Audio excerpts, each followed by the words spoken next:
दूर किसी जंगल में एक चिड़िया रहती थी जिसके अंडों में से दो छोटे छोटे बच्चे निकले थे। चिड़िया अपने बच्चों को देखकर बहुत खुश थी। मम्मा मम्मा, हम उड़ना कब सीखेंगे? बेटा, अभी तो आज ही आप अंडों से निकले हैं। अभी आपके पंख छोटे हैं। जब आपके पंख बड़े होंगे तो फिर ही आप उड़ सकोगे। मैं भाई से पहले उड़ना सीख लूंगी। उसी जंगल में एक दुष्ट कौवा रहता था जो जंगल जंगल घूमकर देखता और किसी कमज़ोर, लाचार और बूढ़े पक्षी की खबर पहाड़ों पर रहने वाली बूढ़ी चील को देता। मिल गई, मुझे एक बूढ़ी कौवी मिल गई। मैं अभी जाकर चील चाची को बताता हूँ। कौवा भागा भागा चील चाची के पास जाता है। चील चाची, बरगद के बड़े पेड़ पर बैठी बूढ़ी कौवी आपका इंतजार कर रही है। जाइए और आसानी से उसे अपना भोजन बना लें। कौवे, तुम बहुत वफादार हो जो मेरा पेट भरने के लिए अपनी जाति की कौवी को ही मेरा भोजन बना रहे हो। चील चाची, मैं तुम्हारा पेट भरूंगा तो फिर ही आप मेरा पेट भरेंगी। फिर चील चाची दानों से भरी हुई एक थैली कौवे की तरफ फेंक देती है, जिसे कौवा अपनी चोंच में उठाकर अपने घर चला जाता है। बूढ़ी चील बरगद के पेड़ पर जाती है और बहुत आसानी से बूढ़ी कौवी को उठाकर ले आती है। अगर तुम मुझे खाओगी तो जलकर मरोगी। मुझे बूढ़ी का शराब है तुम्हें। पहले तुम अपनी खैर मनाओ, बाकी जो होगा मैं बाद में देख लूंगी। चील बूढ़ी कौवी को आग पर भूनकर खा लेती है। कालू जी, आज चील चाची को कौन सा शिकार ढूंढ कर दिया? बरगद के पेड़ पर रहने वाली बूढ़ी कौवी। कालू, वो बूढ़ी कौवी माँ तो मेरी माँ की सहेली थी। तुम्हारी माँ की सहेली थी? माँ तो नहीं थी ना? मुझे तो डर है कि तुम चील चाची से भोजन लेने के लिए मुझे भी चील का भोजन बना सकते हो। एक दिन कौवा सुबह से उड़ता हुआ घूम फिर रहा था, मगर उसे कोई भी आसान शिकार अभी तक नहीं मिला था। कौवा एक पेड़ पर बैठा हुआ था कि उसे अपने घर के सामने चिड़िया के दो बच्चे खेलते हुए दिखाई देते हैं। कौवा उन्हें घूर घूर कर देख रहा था कि उन बच्चों की माँ चिड़िया दाना लेकर आ जाती है। चिड़िया कौवे की तरफ देखती है। बेशरम, कैसे मेरे बच्चों की तरफ घूर घूर कर देख रहा है। चलो बच्चों, घर के अंदर आ जाओ और दाना खा लो। चिड़िया अपने बच्चों को घर के अंदर ले जाती है और दरवाज़ा बंद कर लेती है। अब तो ये चिड़िया के छोटे बच्चे ही चील चाची का भोजन बनेंगे। दूसरे दिन कौवा चिड़िया के घर जाता है और दरवाजे पर दस्तक देता है। कौवे, क्या बात है? मुझे चील चाची ने भेजा है। वो बहुत खुश है कि आपके अंडों से दो बच्चे निकले हैं। शुक्रिया कौवे भैया, आपने मुझे ये बात बताई। इसलिए तो चील चाची ने आपको और आपके बच्चों को दावत पर बुलाया है। चील चाची ने आपके बच्चों की खुशी में एक दावत रखी है। मैं उसी का आमंत्रण देने आया था। कब दावत रखी है चील चाची ने? कल शाम 5 बजे तुम मेरे साथ आ जाना। मैं तुम्हें और तुम्हारे बच्चों को ऑटो में बिठाकर चील चाची के घर ले जाऊंगा। ठीक है, आप कल आ जाना। कौवा चला जाता है। चिड़िया जल्दी से घर के अंदर जाती है और दरवाज़ा बंद कर लेती है। वही हुआ जिसका मुझे डर था। उस चील की नज़र है मेरे बच्चों पर। उस दुष्ट कौवे ने चील को मेरे बच्चों के बारे में बता दिया है। मम्मा, क्या अब चील हमें खा लेगी? नहीं बेटा, हम ये जंगल छोड़कर दूसरे जंगल चले जाएंगे। मम्मा, अगर हम ऐसा करेंगे तो वो चील किसी और के बच्चों को खा लेगी। हमें उस चील को ही ख़त्म करना होगा। अपनी बेटी की बात मम्मा चिड़िया को बहुत अजीब लगती है। गुड़िया बेटी, वो चील बहुत शक्तिशाली है। वो बूढ़ी है मगर हमसे फिर भी ताकतवर है। मम्मा, अकल बड़ी या भैंस? अकल बड़ी है, सुना तो यही है। तो आप चिंता ना करें, मैं सब संभाल लूँगी। चिड़िया अपनी बेटी की बातों से बहुत हैरान थी। मम्मा चिड़िया सारी रात डरती रहती है। सुबह हो जाती है और गुड़िया अपनी मम्मा से कहती है, मम्मा जैसे जैसे मैं कहूँ आपने वैसे ही करना है। बेटी कोई गड़बड़ ना हो जाए। मम्मा कुछ नहीं होगा, आप जल्दी से एक देगची खिचड़ी की बनाइए। प्यारे दोस्तों, रानो चिड़िया की ऐसी कहानियाँ सुनने के लिए YouTube सर्च बार में रानो चिड़िया की कहानी लिखें या फिर ये बटन दबाकर बोलकर कहें रानो चिड़िया की कहानी। मम्मा चिड़िया खिचड़ी बनाने लगती है और दोनों बच्चे अगला प्लान तैयार करने लगते हैं। कौवे जाओ और बुलाकर ले आओ चिड़िया और उसके बच्चों को, मुझे बहुत भूख लगी हुई है। चील चाची थोड़ा इंतजार करें, शिकार खुद चलकर आपके पास आ जाएगा। पहले आप नरम नरम चिड़िया के बच्चे खाना और फिर बाद में चिड़िया का शोरबा बना लेना या फिर भून कर खा लेना। कौवा चिड़िया को बुलाने जाता है। मम्मा याद है ना कौवे से क्या बात करनी है? हाँ हाँ मुझे अच्छी तरह याद है। कौवा भी आ जाता है। चिड़िया तैयार हो गई हो? चील चाची ने खाने बना लिए हैं, पार्टी शुरू होने ही वाली है, चलो मेरे साथ। कौवे भैया मैंने घर में बहुत ही स्वादिष्ट खिचड़ी बनाई है। मेरे बच्चे बहुत शरारती हैं। बच्चे चील चाची को वहाँ जाकर बहुत तंग करेंगे। आप ऐसा करें चील चाची को मेरे घर ही बुला लाएं। साथ बैठकर खिचड़ी खाएंगे और मेरे बच्चों के आने की खुशी भी मना लेंगे। खिचड़ी का सुनकर कौवा खुश हो जाता है और जल्दी से वापस भागता है। बच्चे उछलने लगते हैं। अब शिकार हमारे जाल में फंसने ही वाला है। मुझे तो बहुत डर लग रहा है बच्चों।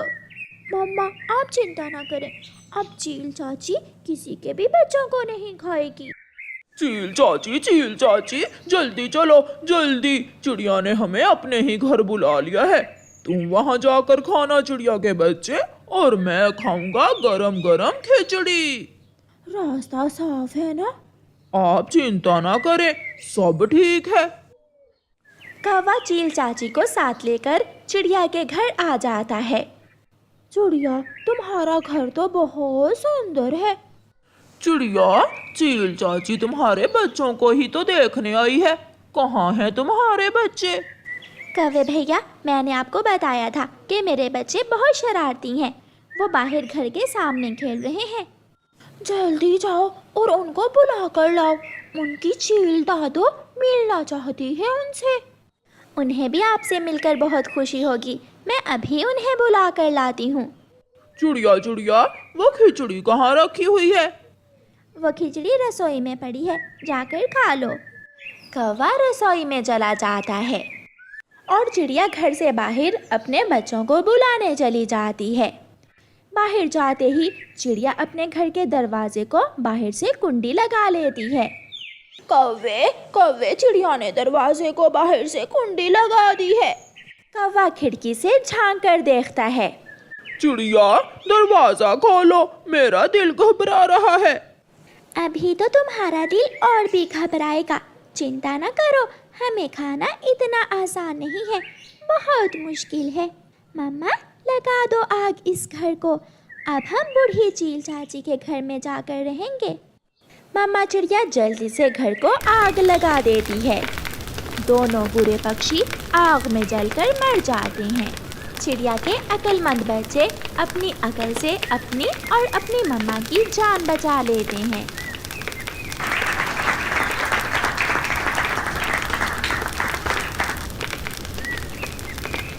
ये कहानी सच्ची है। जून का महीना चल रहा था। मेरे घर के आंगन में एक पेड़ था। कुछ दिनों से एक चिड़ा और उसकी पत्नी उस पेड़ के घने पत्तों में आ जा रहे थे। एक दिन मैंने गौर से देखा तो वो चिड़ा और चिड़ी उस पेड़ में अपना घोंसला बना रहे थे। आसपास इंसानों की बस्ती थी, इसलिए पापा चिड़िया को घोंसला बनाने के लिए तिनके लेना बहुत दूर जाना पड़ता था। मैं और तिनके लेने जा रहा हूँ, जब तक मैं वापस आऊँ आप ये तिनके लगाकर इन्हें मजबूती से बांध दे। कुछ बड़े पत्ते भी लाना, बारिश का मौसम भी आने वाला है। ऐसा ना हो कि हमारा आने वाला अंडा बारिश में भीग जाए। फिर पापा चिड़िया चला जाता है। पापा चिड़िया इंसानों की बस्ती से उड़ता हुआ घने जंगल में जाता है और अपनी छोटी सी चोंच से घोंसला बनाने के लिए तिनके इकट्ठे करने लगता है। मेरा काम तो हो गया। जब तक अंडे के पापा आते हैं मैं नदी से पानी पी आती हूँ। दिन गुजरते गए। मम्मा और पापा चिड़िया के काम थे कि खत्म होने वाले ही ना थे। वो हर समय काम करते रहते। सुबह से शाम तक वो दोनों 1 मिनट के लिए भी आराम ना करते थे। मैंने ऐसा ही देखा था। फिर कुछ दिनों बाद मम्मा चिड़िया अपने घोंसले में एक छोटा सा अंडा देती है। अब तुम्हारी जिम्मेदारी और भी बढ़ गई है। मुझे मालूम है घोंसले में बैठे रहना आसान नहीं, मगर आपको ये करना होगा। और मुझे भी मालूम है कि अब बाहर के सारे काम आपको ही करने हैं। अपना ख्याल रखना, अपनी सेहत का ख्याल रखना, अपने आने वाले बच्चे के लिए। पापा चिड़िया को अब अपने आने वाले बच्चे के लिए दाना जमा करना था। एक दिन पापा चिड़िया दाना लेने गया हुआ था कि तेज हवा शुरू हो जाती है। वो पेड़ बहुत जोरों से हिल रहा था। ऐसा लग रहा था कि जैसे चिड़िया का घोंसला अभी गिर जाएगा, मगर ऐसा नहीं हुआ। चिड़िया का घोंसला लटका हुआ था और चिड़िया अपने घोंसले में सहमी हुई बैठी थी। ना जाने ऐसे मौसम में अंडे के पापा किस हाल में होंगे। मेरा घोंसला मजबूत तो है, मगर हवा भी बहुत तेज है। मुझे अपने घोंसले की बहुत चिंता हो रही है। लो, बारिश भी शुरू हो गई। अब थोड़ी देर बाद हवा रुक जाएगी और सब ठीक हो जाएगा। यार तोते, मेरे इस पंख में बहुत दर्द हो रहा है। अरे तुम्हारा ये पंख तो तेज धूप से टेढ़ा हो गया है और मैं जानता हूँ ऐसा कब होता है। क्या मतलब? मैं समझा नहीं। शायद तुम अब ज्यादा दिन जिंदा नहीं रहोगे। जब मेरी माँ का पंख तुम्हारे पंख जैसा हुआ था तो कुछ ही दिनों बाद मेरी माँ मुझे छोड़कर चली गई थी। तोते की बात सुनकर पापा चिड़िया घबरा जाता है और फिर उसका ध्यान अपनी पत्नी और अंडे की तरफ जाता है और वो बारिश में ही उड़ता है और अपने घोंसले तक पहुंच जाता है। बारिश भी अब जाकर रुकी है जब मैं घोंसले में पहुंच गया। मैं बहुत डरी हुई थी। मैं सोच रही थी कि आप ना जाने कहाँ होंगे। रानो, देखो तो मेरा ये पंख टेढ़ा है क्या? हाँ, थोड़ा सा महसूस तो हो रहा है। फिर तो तोते की बात सच्ची ही होगी। क्या क्या कहा था तोते ने? यही कि मैं अब कुछ ही दिनों में मर जाऊंगा। ये सुनकर मम्मा चिड़िया रोने लग जाती है। ऐसा दोबारा ना कहना। इतनी बड़ी बात आप इतने आराम से कर रहे हैं। अपने अंडे को तो देखे, अगर हमें कुछ हो गया तो क्या बनेगा हमारे अंडे का। 2 दिन बाद मम्मा चिड़िया और पापा चिड़िया मामूल से कुछ ज्यादा ही घोंसले में आ जा रहे थे। आप जल्दी जल्दी से कोई नरम फल ले आए। अंडा हिल रहा है, बच्चा अंडे से निकलने ही वाला होगा। तुम ध्यान रखना, मैं अभी आता हूँ। पापा चिड़िया के चले जाने के थोड़ी ही देर बाद अंडा फूट जाता है और उस अंडे में से एक बहुत ही सुंदर सा छोटा सा बेटा बाहर निकलता है, जो देखने में बहुत कमजोर था। और अंडे से निकलते ही वो अपनी चोंच ऊपर की तरफ करके चूं चूं करने लगता है। ना जाने उसे किसने बताया था कि मुझे चोंच ऊपर करने, चूं चूं करने पर दाना मिलेगा। मम्मा चिड़िया अपने बच्चे के मुंह में दाना डालती है। वो बार बार दाना डाले जा रही थी। उसका छोटा सा पेट था कि भरने का नाम ही नहीं ले रहा था। दोपहर के बाद पापा चिड़िया लड़खड़ाता हुआ आता है और उस पेड़ के नीचे तने के साथ लगकर बैठ जाता है। उसके पास एक मीठा फल था। अंडे की मम्मा, मैं यहाँ हूँ, यहाँ आओ। चिड़िया उड़ती हुई अपने पति के पास आती है। बधाई हो, हमारे घोंसले में बेटा आया है। ये सुनकर पापा चिड़िया की आंखों में आंसू आ जाते हैं। मगर मैं उड़कर अपने घोंसले तक नहीं जा सकता। मेरा ये पंख टूट गया है। बहुत मुश्किल से यहाँ तक आया हूँ। अपने बेटे को देखोगे नहीं? आप कोशिश करें। पापा चिड़िया बार बार कोशिश करता है, मगर वो ऐसा नहीं कर पाता। आप ये फल ले जाएं और मेरे बेटे को दे। जब मेरा बेटा घोंसले से बाहर निकलेगा तो मैं उसे देख लूंगा। पापा चिड़िया फिर से तने के साथ लगकर ऐसे बैठ जाता है जैसे बेजान हो और मम्मा चिड़िया मीठा फल ले जाती। लो बेटा, ये मीठा फल खा लो, ये आपके पापा लाए हैं। पापा? मेरे पापा कहाँ हैं? वो नीचे पेड़ के तने के साथ बैठे हैं। उनका पंख टूट गया है, वो यहाँ तक नहीं आ सकते। मम्मा चिड़िया के काम और भी बढ़ गए थे। मैंने सोचा कि अब मम्मा चिड़िया अकेली दाना लेने कैसे जाएगी, इसलिए मैंने चावल के कुछ दाने पेड़ के तने के पास रख दिए। इंसानों से पक्षी डरते हैं, मगर जब मैंने चावल पेड़ के पास रखे तो पापा चिड़िया को जरा भी डर ना लगा। वो तो यूं ही बैठा हुआ था। अब मम्मा चिड़िया अपने पति पर जरा भी ध्यान ना देती। वो अपने घोंसले से निकलती, चावल का दाना लेती और अपने घोंसले में चली जाती। शायद अब मम्मा चिड़िया के पास समय ही नहीं था। चावल तो वहाँ थे, मगर फिर भी मम्मा चिड़िया अपने घोंसले से निकलकर दूर जंगल की तरफ जरूर जाती थी। शायद कुछ भोजन उसके बच्चे के लिए जरूरी था जो वो लेने जाती थी। उसी शाम पापा चिड़िया अपने घोंसले की तरफ देखते देखते मर जाता है, मगर मम्मा चिड़िया फिर भी वहाँ नहीं आती। शायद पक्षी ऐसे ही करते हों।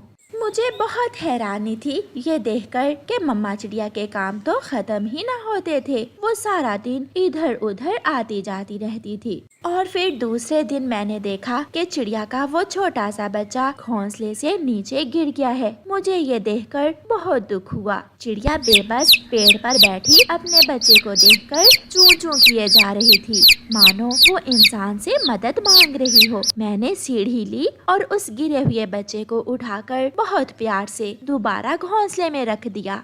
बेटा, अब कोई शरारत ना करना, अगर दोबारा गिरे तो आप मर जाओगे। मम्मा, मेरे सर में चोट आई है, बहुत दर्द हो रहा है। मैं आपके लिए दवा लेकर आती हूँ। मम्मा के जाते ही कुछ देर बाद वो बच्चा दोबारा गिर जाता है और दूसरी सांस नहीं लेता, वो मर जाता है। मुझे देखकर बहुत दुख हुआ, मगर प्रकृति के आगे किसी का जोर नहीं। मम्मा चिड़िया जब वापस आती है तो अपने बच्चे को मरा हुआ देखकर बहुत रोती है। रात हो जाती है और फिर दूसरे दिन मैंने देखा कि मम्मा चिड़िया पेड़ के तने के साथ उसी जगह लगकर बैठ जाती है जहाँ बैठे बैठे उसका पति मरा था। वो सुबह से शाम तक बैठी रहती है। वो माँ जिसके पास सुबह से शाम तक 1 मिनट का भी समय नहीं था, आज उसे कोई काम ना था। वो अपने लिए दाना लेने भी नहीं जाती और वहाँ बैठे बैठे अपनी जान दे देती है। मैंने ये सब देखकर बहुत कुछ सीखा। जिंदगी बहुत छोटी सी है, अपने रिश्तों से प्यार करें, क्या पता कब बिछड़ जाएं।